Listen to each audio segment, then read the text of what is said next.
Voilà, donc nous saluons tous nos frères et sœurs, évidemment, donc nos amis qui sont à l'écoute de la parole de Dieu dans les temps dans lesquels, évidemment, nous vivons.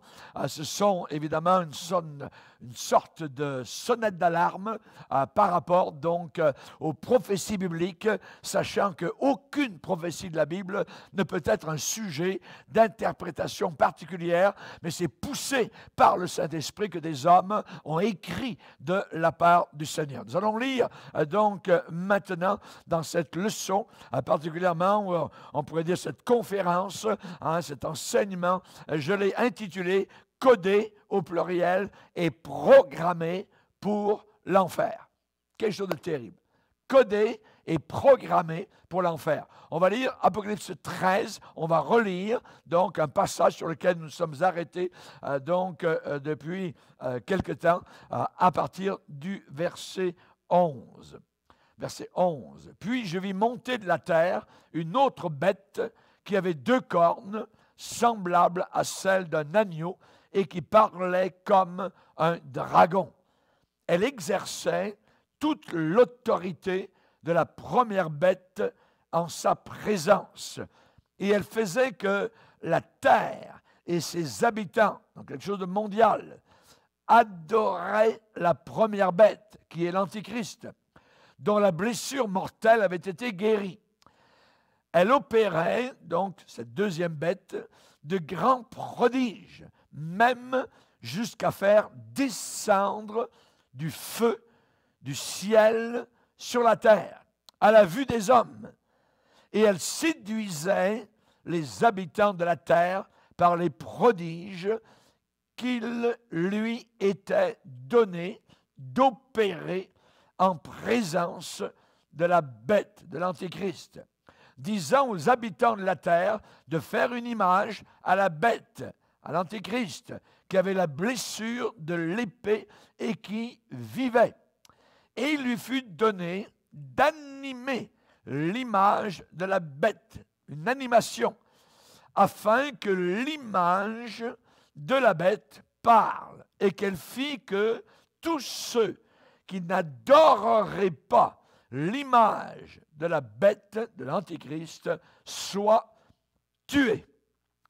Et elle fit que tous, donc on parle d'une totalité mondiale, petits et grands, les petits dans les bas-fonds comme les grands dans les hauts lieux, riches et pauvres, libres et esclaves, reçoivent une marque sur leur main droite ou sur leur front. Donc 2 parties du corps définies. Et que personne ne puisse acheter ni vendre, on parle de commerce, sans avoir la marque, le nom de la bête ou le nom de son nom.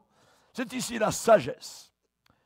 Que celui qui a de l'intelligence calcule, s'il peut, le nombre de la bête, car c'est un nombre d'hommes et son nombre est 666. Amen. Seigneur, nous sommes devant toi au carrefour des générations, alors que nous arrivons, Seigneur, à la fin des temps, alors que nous sommes au bord du gouffre pour certains et au bord du ciel pour d'autres. Nous te demandons, Seigneur, s'il te plaît ta grâce, de comprendre, de réaliser, Seigneur, au point où nous en sommes, combien l'enjeu est grand. On parle d'âme humaine, on parle d'enfer, on parle de ciel. Nous te demandons, Seigneur, que nous puissions faire le bon choix en te choisissant, non pas l'agneau de l'Antéchrist, le faux prophète, mais l'agneau de Dieu qui ôte nos péchés personnels.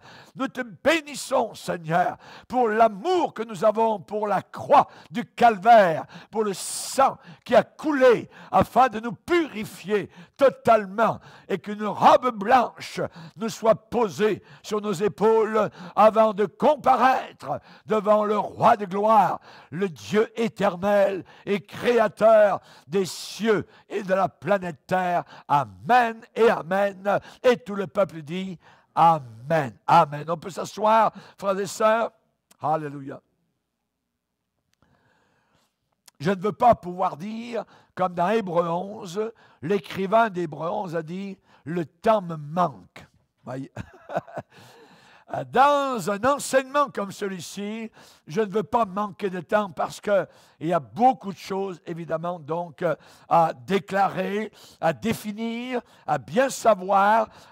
Je bénis, évidemment, le Seigneur pour les moyens techniques que nous avons pour que sa parole puisse aller aux quatre coins de la planète Terre. J'ai intitulé cet enseignement « Codé et programmé pour l'enfer ». C'est exactement ce qui est en préparation actuellement, en gestation pour des milliards de personnes. Pour en revenir simplement à ce que Jésus a dit, sur cette terre, eh bien, il n'y a que deux chemins. Le chemin grand et large qui mène à l'enfer, la plupart des gens y sont dessus, et le chemin étroit qui mène au ciel. Question, sur quel chemin es-tu? On peut changer encore de chemin. Il y a une époque où j'étais moi-même sur le chemin grand et large. Et sans le savoir, je l'ai su plus tard, eh bien, en étant sauvé, je me suis retrouvé sur le chemin étroit qui mène au paradis. Sans que je l'ai gagné, on ne peut pas gagner son ciel, on ne peut pas gagner un cadeau. Le cadeau du ciel nous est donné par Jésus, donc notre Sauveur. Nous allons nous arrêter aujourd'hui sur ce qui commence, je dirais, à se préparer, à se mettre en scène sur la scène mondiale. Et nous allons voir dans cet enseignement l'œuvre des puissances sataniques durant la grande tribulation, mais qui sont déjà en opération actuellement. Et les alliés de Satan, puisque Satan va avoir beaucoup d'alliés, eh bien sur cette terre, ils seront pleinement énergisés, fortifiés par lui-même, par Satan. On nous donne beaucoup d'informations sur la forme finale de ce que j'appellerais le royaume des gentils. Le royaume des gentils, c'est-à-dire des non-juifs, des païens, donc, et on va nous dévoiler dans la Bible le caractère de son leader, l'antichrist, l'homme contre le Christ. Et son bras droit, son ministre, premier ministre, on pourrait dire d'une certaine manière, appelé dans la Bible la deuxième bête ou encore le faux prophète. Ce sera le dernier grand effort de Satan pour renverser, pour faire échouer le plan de Dieu avant la venue visible au monde entier de son Fils lorsqu'il reviendra avec son Église, qui aura été enlevée 7 ans auparavant, donc pour éviter cette période terrible, donc appelée la Grande Tribulation.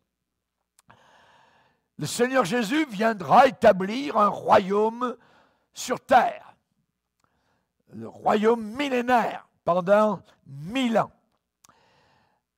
Pour revenir à la bête, l'appellation, la nomination bête convient très très bien à ce que sera le caractère de l'Antichrist et de son royaume mondial. Et c'est certainement très effrayant.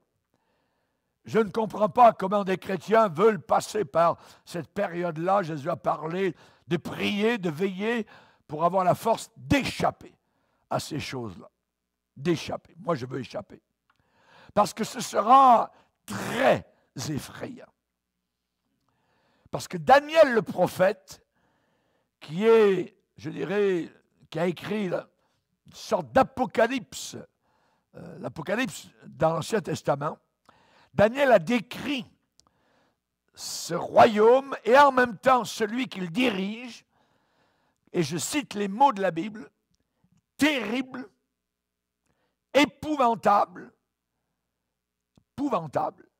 et extraordinairement fort.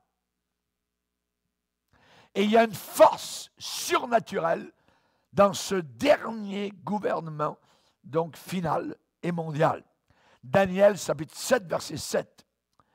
Ce qui veut dire que cet antéchrist, ce monstre humain, sera redoutable.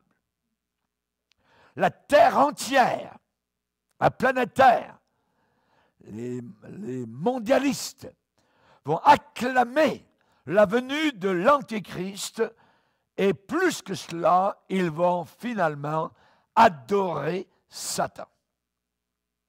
Au début, l'Antéchrist recevra l'accueil réservé généralement aux bienfaiteurs de l'humanité. Il arrivera pour faire du bien. Ça va bien se passer, tout ira bien, ne vous en faites pas. Et donc, au début, l'Antéchrist recevra cet accueil qui est réservé généralement à ceux qui sont des bienfaiteurs vis-à-vis donc de l'humanité. Et il aura su, je dirais vraisemblablement, résoudre des problèmes qui auparavant auront été insolvables. Ses prédécesseurs n'auront pas pu donc résoudre le problème, comme par exemple le conflit palestinien et Israël. Il n'y a aucun homme qui va être capable. Et peut-être pendant un temps, il semblera que l'Antéchrist va résoudre ce problème. Donc, il va être accueilli donc favorablement donc dans l'arène politique. Et loin d'établir son autorité par la tyrannie, par la répression, non, non. Il va asseoir au départ son pouvoir sur des bases philanthropiques, sur des bases d'amour, d'humanité. Vous voyez? Donc les gens vont l'accepter. Et particulièrement donc sur des bases aussi religieuses.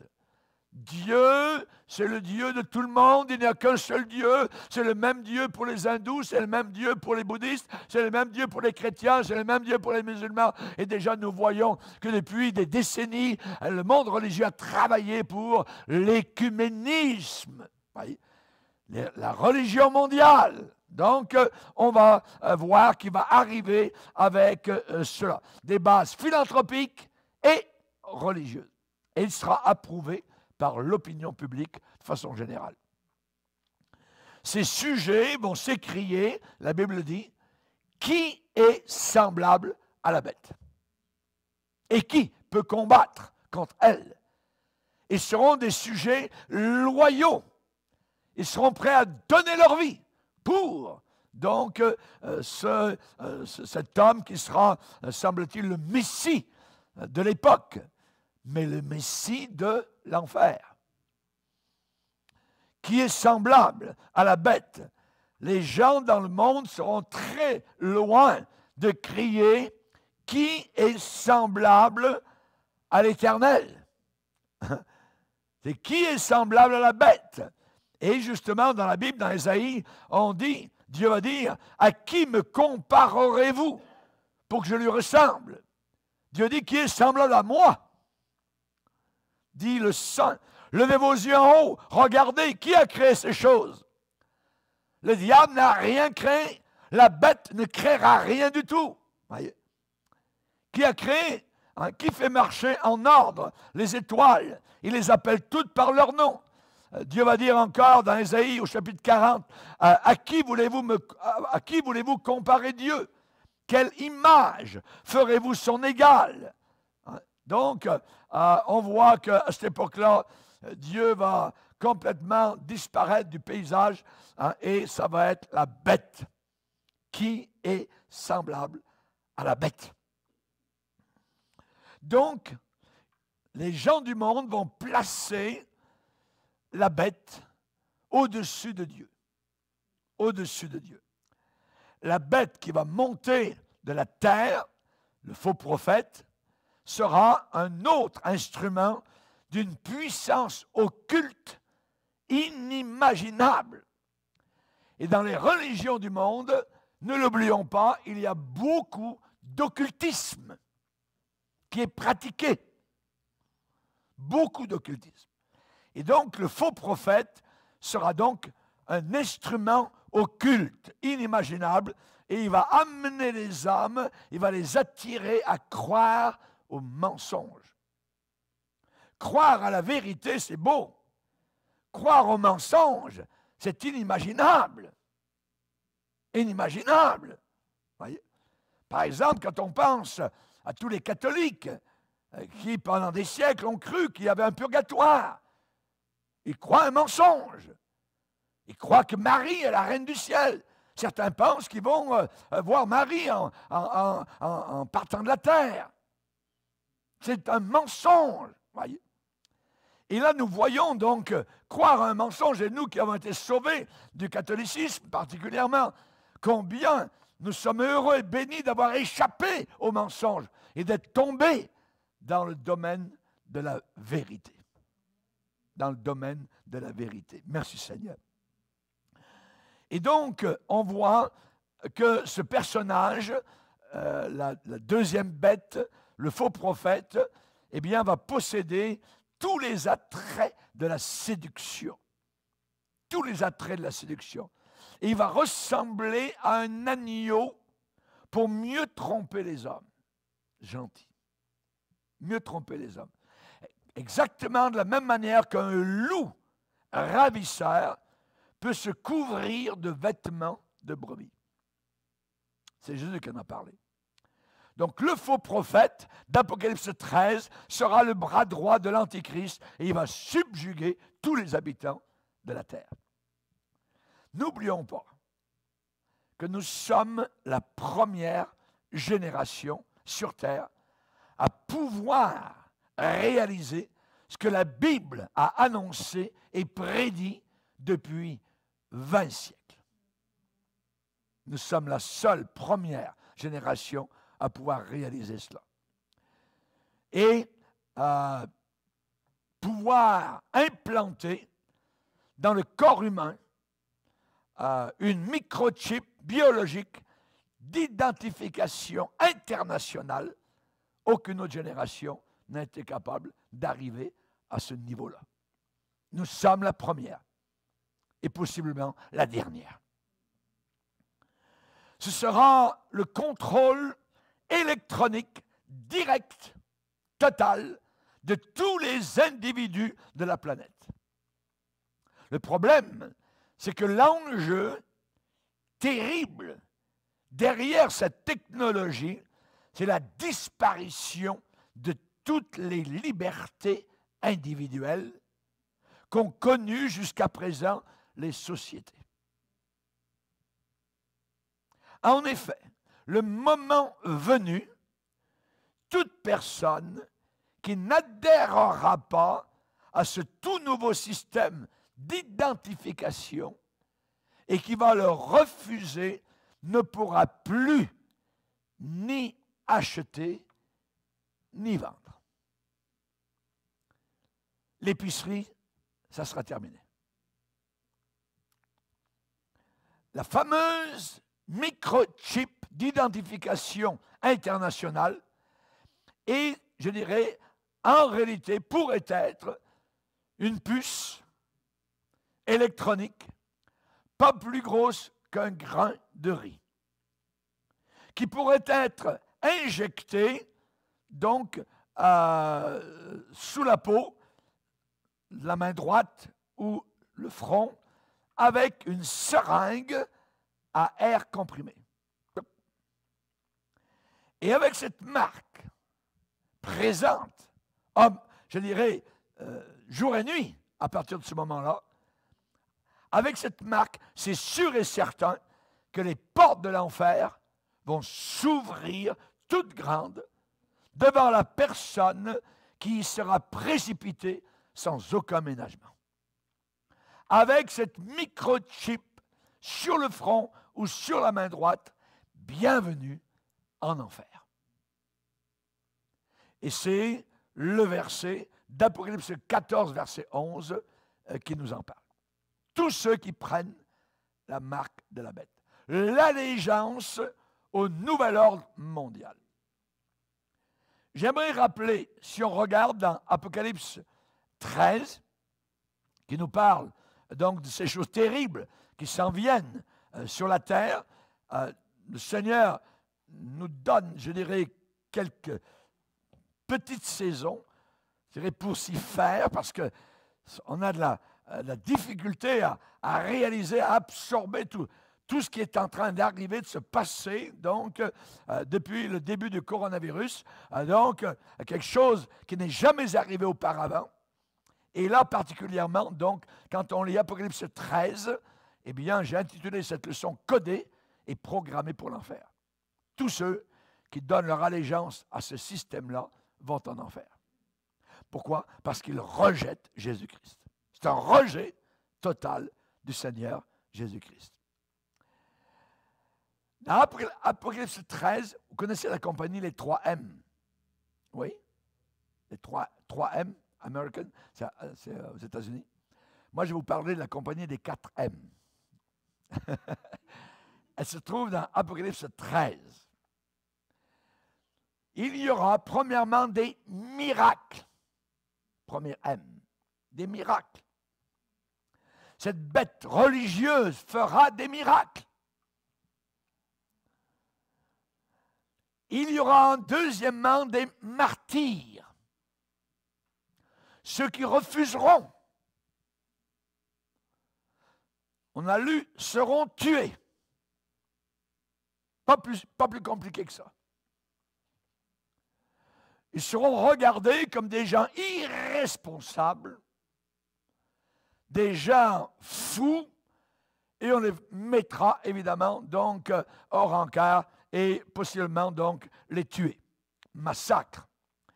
Apocalypse 7, c'est une question que l'apôtre Jean demande.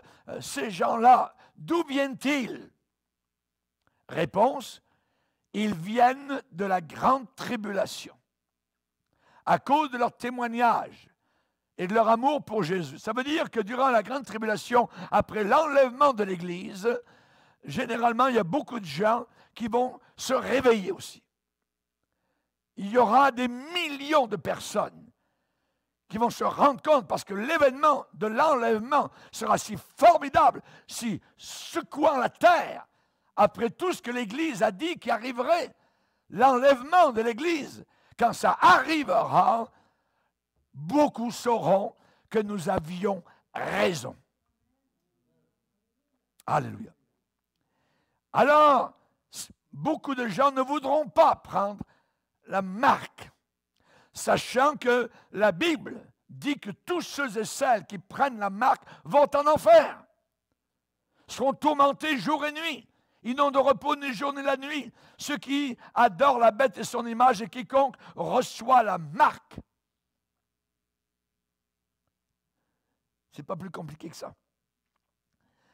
Des miracles pour attirer les foules, des martyrs, sang va couler. Jean a vu au ciel tous ces martyrs immolés. Il dit, je vis sous l'autel les âmes de ceux qui avaient été immolés à cause de la parole de Dieu et à cause du témoignage qu'ils avaient rendu. Donc, il y aura, je dirais, une opposition forte après l'enlèvement de l'Église. Les miracles, des martyrs, ensuite la marque, troisième M, les miracles, des martyrs, la fameuse marque, hein, la bête, le gouvernement mondial fera que tous reçoivent une marque. Moi, j'ai déjà une marque. Pas besoin d'en avoir une autre. Amen. Quelle est notre marque? Le sang vous servira de signe.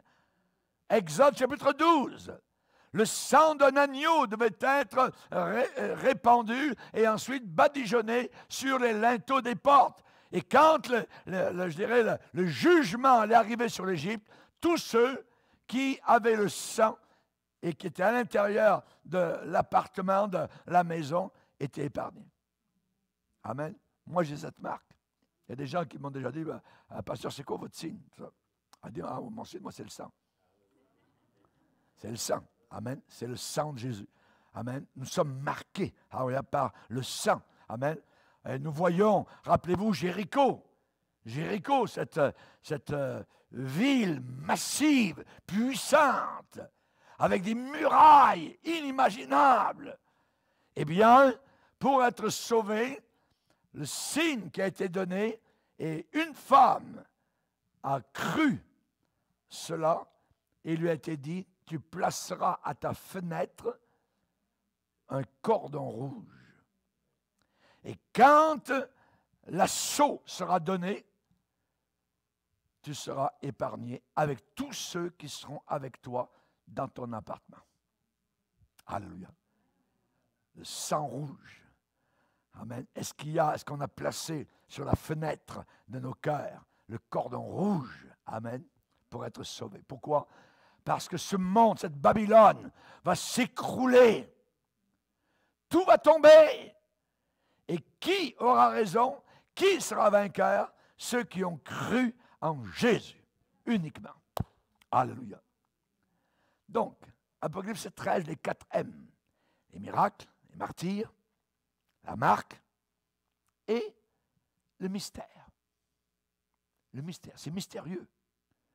Tout ce que nous vivons depuis, je dirais, quelque temps, on cherche à sonder, à regarder, on écoute, on sonde les Écritures, l'Apocalypse, la Bible. Il n'y a jamais eu autant de Bibles qui ont été vendues depuis quelque temps. Et nous bénissons le Seigneur, voyez. Et encore quelqu'un, j'avais au téléphone tout à l'heure, qui veut venir à notre assemblée, tout ça. Il dit, mais pasteur, mais c'est merveilleux d'avoir un pasteur aujourd'hui. Il semble que toutes les églises sont fermées depuis des mois et des mois, voyez. Et j'ai besoin, moi, d'entendre la parole de Dieu. Ah, j'ai dit à la personne, bienvenue. Ah, bienvenue. Alléluia, gloire à Dieu. Et donc, nous avons les 4 M, les miracles, les martyrs, la marque, le mystère. Paul a dit, le mystère de l'iniquité agit déjà. Donc, nous sommes maintenant dans un temps de mystère. C'est mystérieux, l'iniquité. L'iniquité, le péché. Comment ça se fait que des gouvernements veulent le contrôle du monde entier? C'est quoi? Veulent, je dirais, haïr les chrétiens, les mettre à part, ainsi de suite. Pourquoi on a fait de mal à personne? Il y a quelques années, nous étions les meilleures personnes au monde. Et on n'a pas changé. Et nous sommes encore les meilleures personnes au monde. Mais tout d'un coup, les choses ont changé. Le mal devient bien et le bien devient mal. C'est mystérieux tout ça. Le mystère de l'iniquité. Jésus a parlé de cela. En parlant de la fin des temps, il a dit le mystère de l'iniquité augmentera. Raison pour laquelle la charité du plus grand nombre se refroidira. C'est mystérieux. Donc, les 4 M, je voulais m'arrêter là-dessus. Et au verset 18 d'Apocalypse 13, il est dit, c'est ici la sagesse, que celui qui a l'intelligence. Actuellement, il faut que nous ayons l'intelligence. Il faut comprendre ce qui est en train de se passer. On a de la difficulté parce qu'on veut croire à la bonhomie, on veut croire à la bienfaisance de ceux qui sont en train de diriger les masses, je dirais, de moutons, qu'on emmène à être égorgés, voyez. Mais il paraît si gentil, si bon, si conciliant, c'est pour vous faire du bien, tout ça, on prend soin de vous, de nos vieillards, ainsi de suite. On va vous poinçonner, on va vous marquer, on va s'occuper de tout ça. On a la difficulté à croire que c'est faux, c'est du mensonge. Il y a un plan satanique et diabolique derrière tout cela. C'est ici la sagesse, que celui qui a l'intelligence. Vous considérez-vous comme une personne sage? Vous êtes mieux d'être sage, actuellement. Amen. Quand j'étais petit, on me disait, sois sage comme une image. Vous voyez? C'est maintenant qu'il faut l'être. Il faut être sage. Il faut être sage. Jésus a parlé des vierges sages.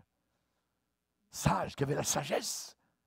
Elles n'avaient pas seulement la lampe, mais l'huile dans la lampe. Avoir une lampe, avoir une religion, une dénomination, une église chrétienne, c'est juste le verre de la lampe. Mais la lampe ne sert à rien s'il n'y a pas d'huile à l'intérieur. L'onction de Dieu, la vie de Dieu, l'Esprit de Dieu. Sans le Saint-Esprit, personne ne va aller au ciel. Nous avons besoin d'être sages. Alors il faut développer quoi? Il faut développer la connaissance, il faut développer la sagesse, il faut développer le discernement. Il y a des passages dans la Bible qui nous enseignent sur la sagesse, sur la connaissance que nous, chrétiens, possédons. On a une connaissance que les païens n'ont pas. On a une connaissance et une sagesse que même certains qui se disent chrétiens n'ont pas. Parce qu'à l'intérieur des vierges, il y en a qui sont sages et d'autres folles. Et nous voulons faire partie des sages. La Bible dit dans 1 Corinthiens 2, les choses de Dieu, eh bien nous les connaissons et Dieu nous les a révélées par le Saint-Esprit. Paul va dire, personne ne connaît les choses de Dieu si ce n'est pas au moyen de l'Esprit de Dieu, afin que nous connaissions les choses de Dieu. Mon peuple périt faute de connaissance. Ça veut dire qu'il faut que je connaisse, il faut que je sache. Il faut que je me plie devant la parole de Dieu et que j'arrête d'écouter le monde. Le monde va m'induire en erreur. Le monde n'a pas de lumière. La Bible dit dans Éphésiens que les païens ont l'intelligence obscurcie. Obscurcie. Nous avons l'intelligence éclairée depuis que nous sommes sauvés. Alléluia. Dans Éphésiens, premier chapitre, on va aller voir. Éphésiens, premier chapitre. Éphésiens, premier chapitre, on nous parle au verset 8, selon la richesse de sa grâce que Dieu a répandue abondamment sur nous.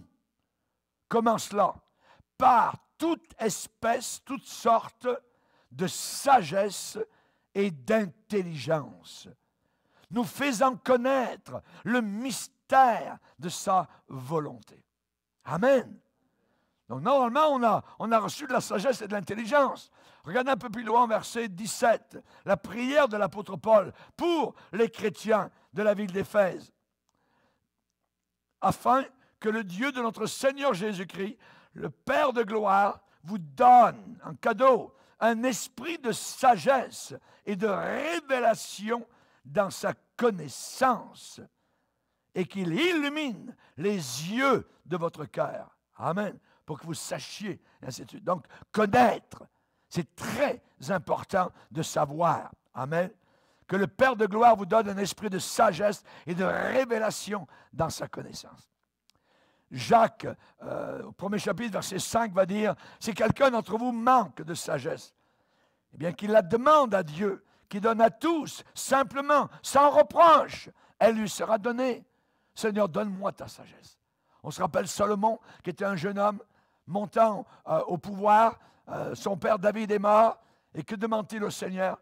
Seigneur, donne-moi de la sagesse, pour que je sache discerner entre ce qui est bien et ce qui est mal, pour savoir comment me conduire. Très bonne, je dirais, demande au Seigneur. La sagesse d'en haut, elle est premièrement pure. Premièrement pure. Ensuite, pacifique. On parle de paix, paisible, modérée. Jean, lui, va dire d'une autre façon, cette connaissance que nous avons en nous, il va dire, vous avez reçu l'onction et vous avez tous de la connaissance. Vous avez reçu l'onction. Amen. Dans l'Ancien Testament, c'était symbolisé par de l'huile que recevaient certaines personnes. Dans le Nouveau Testament, le moment où on a été sauvés, il y a une onction, l'onction du Saint-Esprit qui est sur nous, qui nous donne spécialement la connaissance. Alléluia. Et Jean va dire, vous avez reçu l'onction, vous avez tous de la connaissance.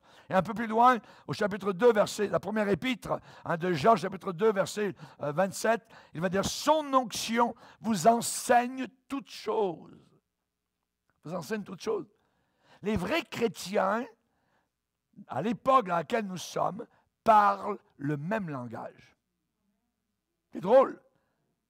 Parce que depuis certains événements, il y a des choses qui se passent, voyez, et il y en a qui, on dirait, restent à l'arrière, parce qu'ils ne comprennent pas ce qui est en train de se passer. Mais les vrais chrétiens authentiques, marchant dans l'Esprit de Dieu, parlent le même langage. On les mêmes pensées par rapport à ce qui est en train de se passer. Maintenant, ce que j'aimerais dire, c'est que personne ne connaît le jour et l'heure lorsque des événements arriveront à la fin, à la toute fin. L'identité des deux combattants, ces deux combattants clés contre Dieu, l'Antichrist et le faux prophète, voyez, leur identité sera cachée totalement jusqu'à ce que le temps arrive où ils seront révélés. Et nous ne serons plus là. Et nous ne serons plus là. Il faut, c'est nécessaire, c'est ce que la Bible dit, il faut que celui qui le retienne, qui l'empêche, qui empêche l'Antéchrist, il faut que celui qui le retienne ait disparu. Mon frère, ma soeur, tu ne peux pas aller contre ce verset. Il faut qu'il y ait une disparition. Et la Bible annonce depuis longtemps la disparition. En un instant, en un clin d'œil, nous disparaîtrons. 1 Corinthiens 15. Thessaloniciens nous parle de l'enlèvement. Hallelujah. L'enlèvement de l'Église soudain. Hallelujah. Uniforme. Au même moment, au même instant, la même seconde, tout au travers de la planète Terre. Merci Seigneur. Réunion dans la gloire autour de Jésus que nous verrons finalement. Alléluia. Gloire au Seigneur. Il faut, pour que vienne l'Antichrist et le faux prophète, il faut que celui qui le retienne ou qui les retienne ait disparu. Ensuite, Paul dit ensuite, alors paraîtra l'Antichrist. L'Église ne verra pas l'Antichrist ni le faux prophète. En attendant l'enlèvement, que devons-nous faire? Nous devons combattre contre l'illusion mondiale, le mensonge mondial. Aujourd'hui, j'ai parlé à un pasteur au Congo, j'ai parlé à quelqu'un qui travaille dans l'œuvre de Dieu en Roumanie. On parle le même langage. Et pourtant, on est à des dizaines de milliers de kilomètres loin de nous. Et on parle le même langage chrétien par rapport aux événements qui sont en train de se passer actuellement. Nous devons combattre le mensonge mondial. Notre travail, c'est de parler de Jésus à ces âmes damnées, condamnées, perdues, qui ne connaissent pas le Seigneur. Nous n'avons pas tous les détails, tout ça.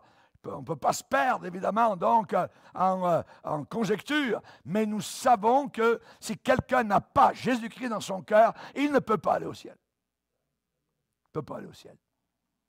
Donc, nous devons nous équiper, comme le disait hier soir, donc on est dans une semaine de jeûne et prière, ici à l'église, et notre frère, donc, qui a annoncé la parole hier, Gaétan, nous parlait qu'actuellement, donc, c'est le temps de nous préparer à combattre cette bataille spirituelle dans laquelle nous sommes engagés.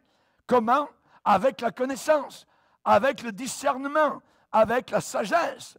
Rappelons-nous que les puissances diaboliques vont devenir de plus en plus fortes, plus nous approchons de l'enlèvement. Et ça sera pire après l'enlèvement, mais ça se prépare déjà maintenant. Jésus a dit, si possible, au point de séduire même les élus.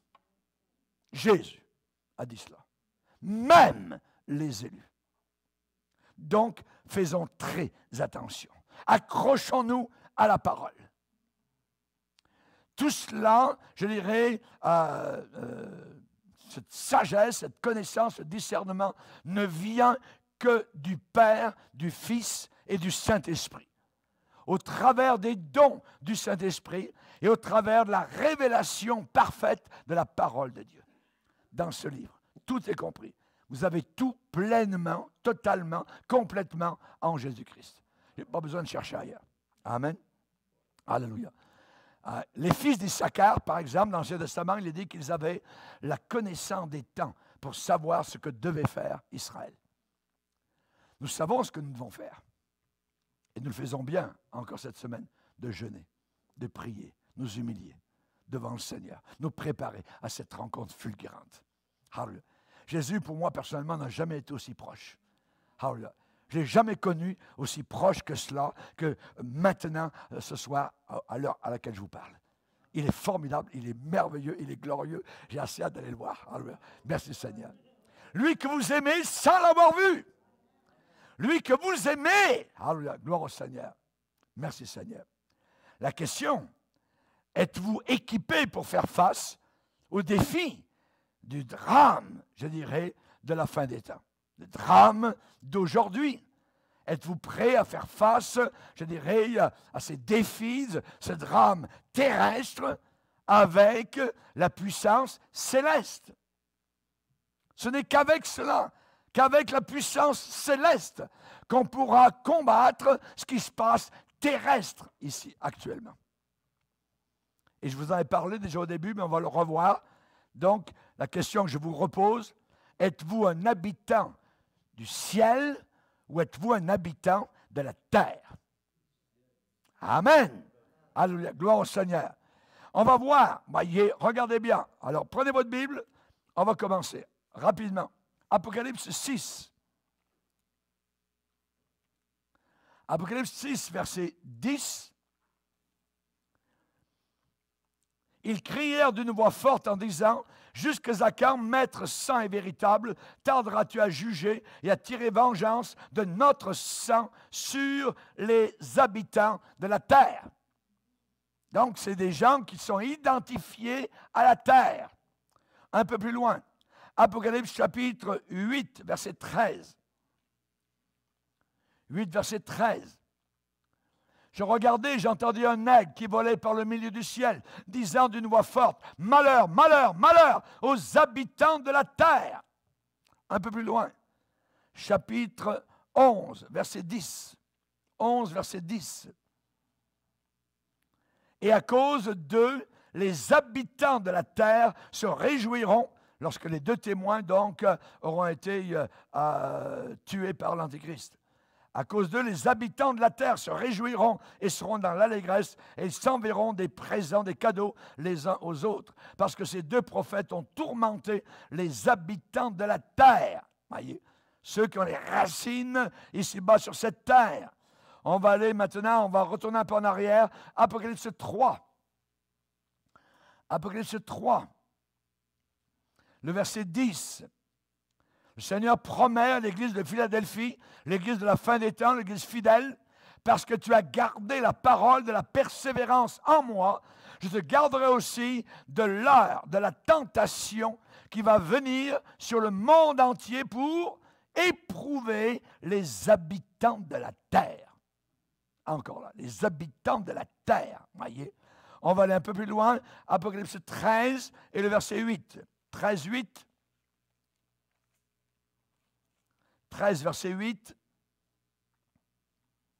il est dit, « Et tous les habitants de la terre l'adoreront, ceux dont le nom n'a pas été écrit de la fondation du monde dans le livre de vie de l'agneau qui a été immolé.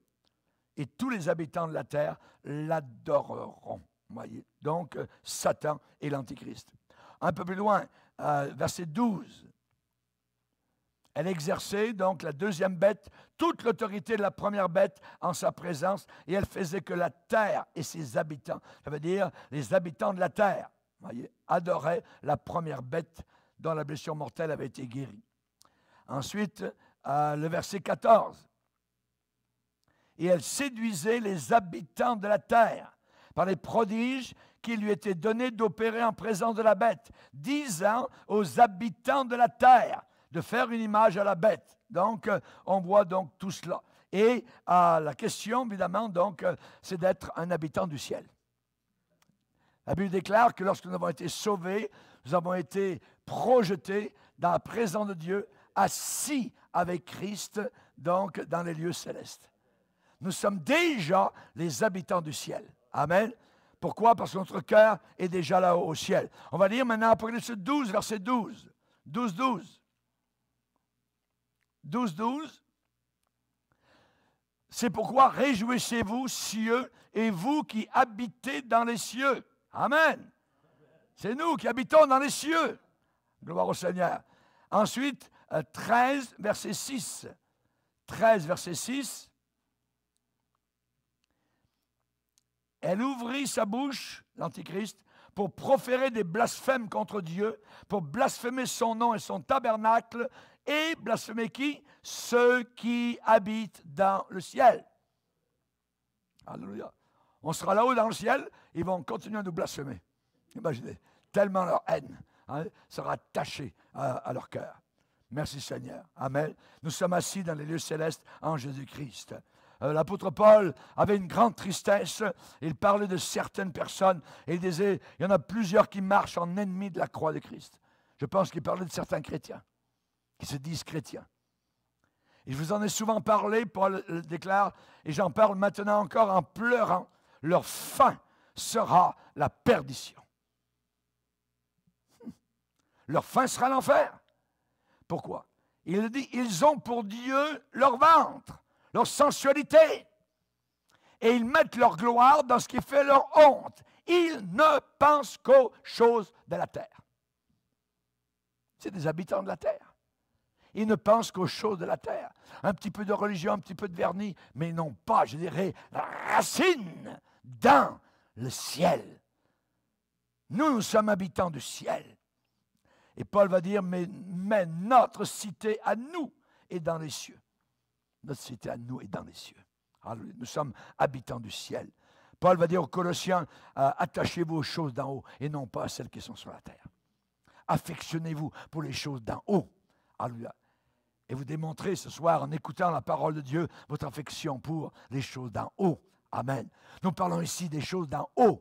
Alléluia. Malheur à moi comme pasteur, si je me mets à parler uniquement des choses de la terre, à vous enraciner dans l'argent de la terre, dans la poubelle de la terre, en vous disant qu'il n'y a pas de problème à vivre dans le péché, ainsi de suite. Malheur à moi, voyez, si je n'annonce pas l'évangile de gloire, le véritable.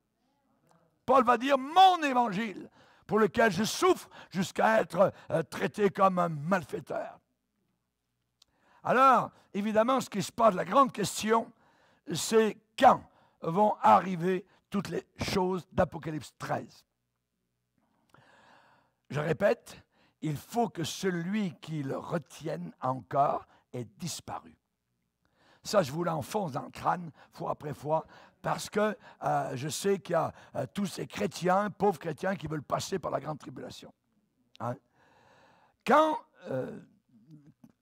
question que certains posent, on va voir l'Antichrist, on attend l'Antichrist, tout ça, il est proche de venir. Non, on ne le verra pas. C'est l'enlèvement qui est proche. Alléluia.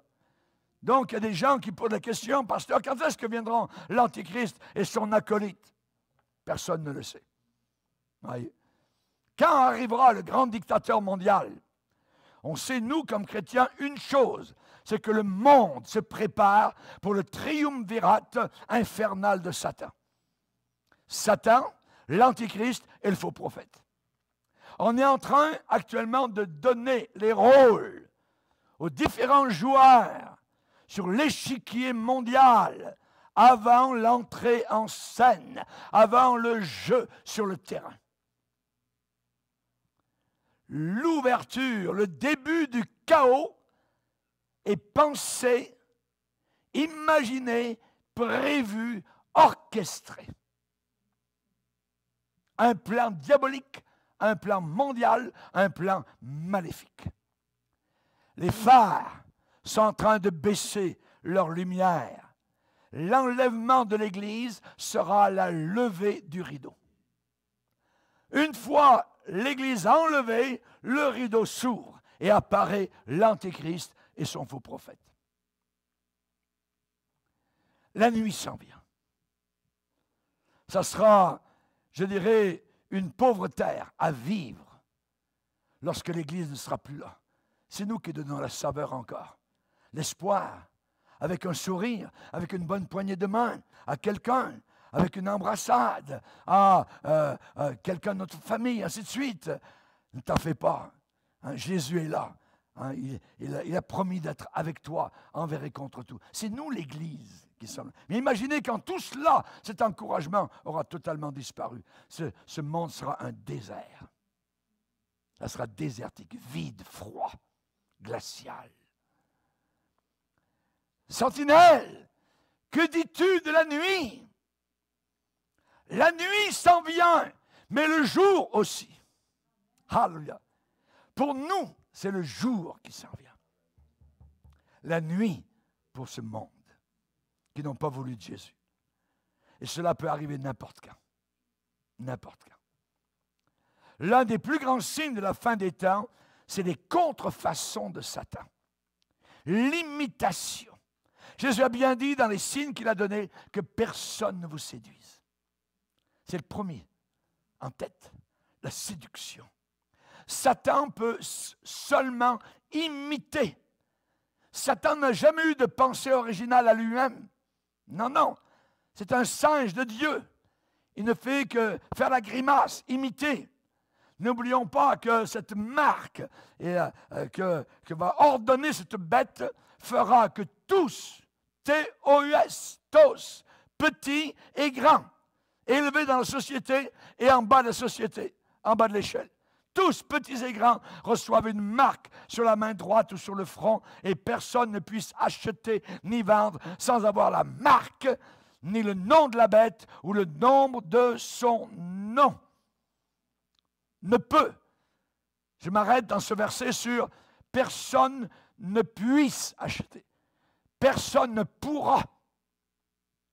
C'est une marque qui va permettre aux gens d'aller en enfer. Jésus a dit, si quelqu'un n'est pas né de nouveau, il ne peut pas entrer au ciel. Moi, je préfère aller dans ce sens-là. Es-tu né de nouveau? Alléluia. C'est très important. Jésus a dit deux choses. Et si quelqu'un n'est pas né de nouveau, il ne peut pas voir le royaume de Dieu.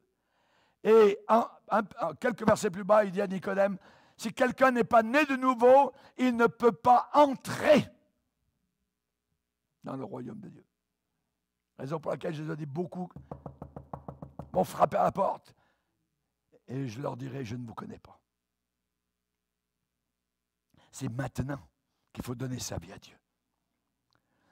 Bienvenue en enfer. C'est terrible ce qui est en train de... Et ce n'est pas de la science-fiction. Peut-être une microchip d'identification internationale. Le contrôle électronique direct de tous les individus sur la planète Terre.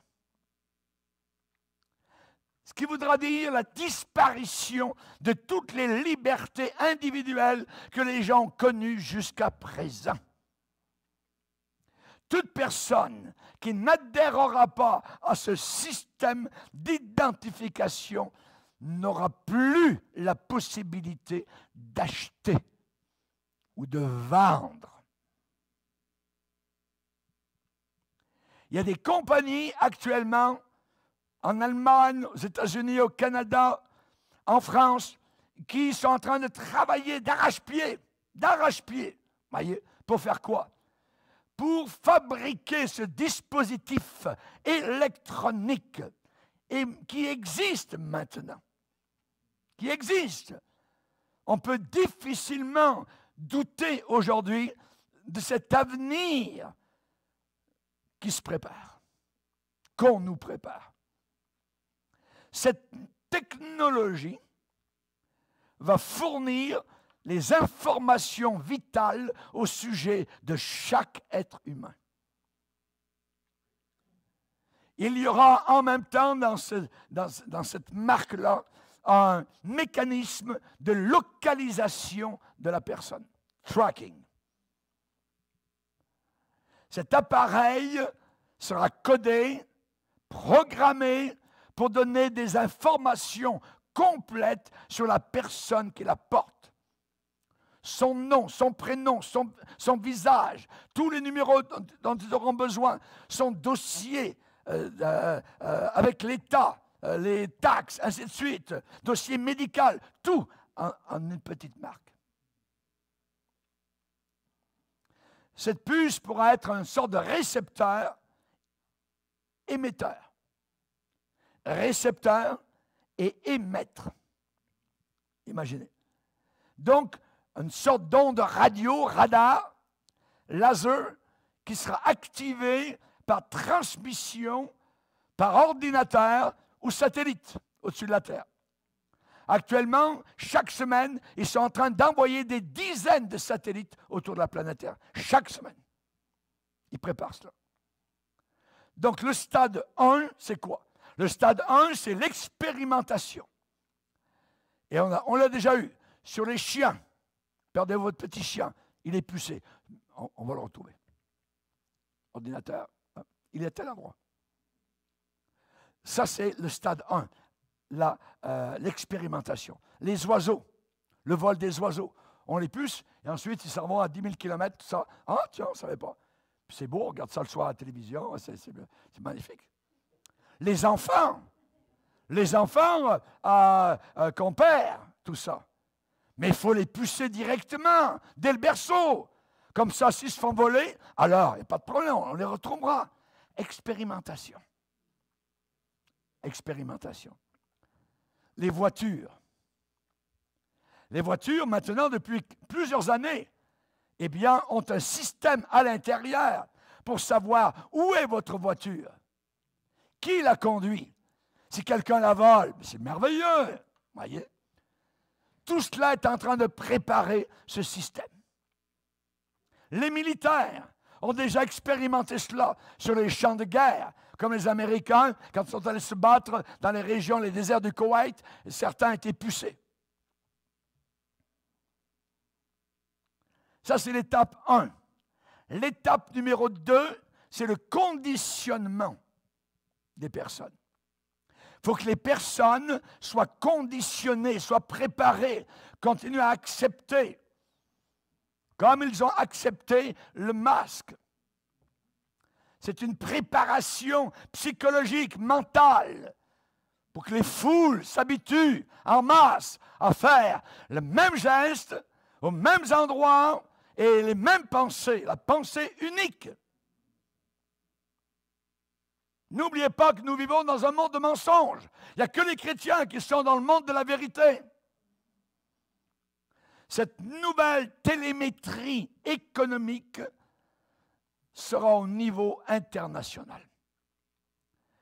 Et l'opération est tellement, je dirais, rondement menée que bientôt tout individu qui n'aura pas cet implant électronique ira le réclamer lui-même auprès des autorités compétentes. Qui l'aurait cru? Ils vont le vouloir. Comme l'histoire du vaccin. Ils vont le vouloir. Oh, sondez-moi, mettez-moi la baguette dans la narine du nez. Il court. Il court. Cette politique est si bien rodée que le futur esclave ira lui-même payer et réclamer ses chaînes, pensant ainsi assurer sa sécurité et celle de ses proches. Quand environ 40% de la population du monde aura été implantée, alors l'implantation deviendra obligatoire. C'est la même chose du côté monétaire. Quand ce sera l'arrivée finalement du porte-monnaie électronique, quand le procédé sera adopté par la majorité des citoyens, les réfractaires, ceux qui refuseront, seront à leur tour forcés, obligés, contraints de s'y soumettre, d'être dociles. Et actuellement, nos gouvernements sont en train de tester les populations mondiales par rapport à leur obéissance et leur docilité et leur croyance envers ceux qui les gouvernent. L'objectif visé, c'est la disparition en douceur de l'argent liquide. Oh, c'est dur à compter. Ah, j'ai des pièces de monnaie dans mes poches, tout ça. C'est bien mieux. Et depuis, donc, déjà, depuis la fin du XXe siècle, on a eu l'argent plastique. Bientôt, ça sera fini. Ce sont des étapes vers autre chose. Et quand la marque d'identification internationale sera adoptée par l'ensemble de la population, alors l'imposition du nouvel ordre mondial donc, se passera. Voyez. À l'intérieur de ce gouvernement mondial, ce nouvel ordre mondial, tous ceux qui n'auront pas reçu ou auront refusé cette identification n'auront aucun droit, ni acheter, ni vendre. Aucune possibilité de travailler, aucune possibilité de recevoir un salaire, aucune possibilité de louer un appartement, d'acquérir une auto, une bicyclette, un moyen de transport, obtenir, je dirais, un passeport, de sortir du pays, impossible. Aucune possibilité d'acheter des médicaments, d'acheter de la nourriture, de faire des transactions financières sans cette marque. Personne ne pouvait ni acheter ni vendre. Ce sera un régime de peur au niveau mondial. Le communisme a toujours déclaré qu'en avant, c'était des lendemains qui chantent. On l'a vu avec Lénine, avec Staline, avec les gouvernements communistes de l'ex-URSS. Des goulags, des millions de personnes qui ont été tuées. Les hommes politiques actuellement savent très bien ce qui se passe. Ils savent, ils connaissent. Que font-ils? Ils observent, ils testent, ils examinent les réactions des foules. Et les hommes politiques sont financés par ces grandes entreprises qui ont déjà préparé donc les puces, les vaccins et tout ce que vous voulez. Ils sont financés par ces gens-là. Et si des hommes politiques ne sont pas au courant, ils sont quand même complices des événements. Et que disent-ils? C'est pour le bien des populations, c'est pour votre bien. En terminant, il me manque de temps. En terminant, j'aimerais dire simplement, c'est important ce que je suis en train de dire aujourd'hui. Dieu le Père a envoyé Jésus pour envoyer la vie au monde.